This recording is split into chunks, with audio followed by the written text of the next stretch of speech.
ಕರ್ತವ್ಯ ಲೋಪ ಹಿನ್ನೆಲೆ ಪಿಎಸ್ಐ ಅಮಾನತುಗೊಂಡಿದ್ದಾರೆ. ಹಾವೇರಿ ಜಿಲ್ಲೆಯ ತಡಸ ಪೊಲೀಸ್ ಠಾಣೆಯ ಪಿಎಸ್ಐ ಸುಜಾತಾ ಪಾಟೀಲ್ ಅಮಾನತುಗೊಂಡಿರುವಂಥ ಪಿಎಸ್ಐ ಅಮಾನತು ಮಾಡಿ ಎಸ್ಪಿ ಅಂಶುಕುಮಾರ್ ಆದೇಶ ಮಾಡಿದ್ದಾರೆ.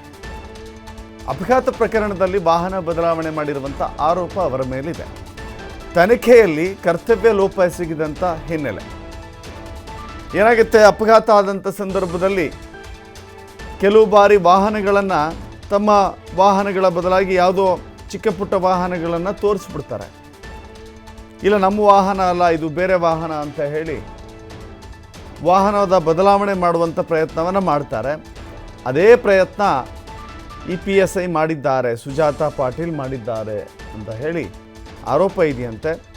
ಅದೇ ವಿಚಾರಕ್ಕೆ ಸಂಬಂಧಪಟ್ಟಂತೆ ತಡಸ ಪೊಲೀಸ್ ಠಾಣೆಯ PSI ಸುಜಾತಾ ಪಾಟೀಲ್ ಅಮಾನತುಗೊಂಡಿದ್ದಾರೆ.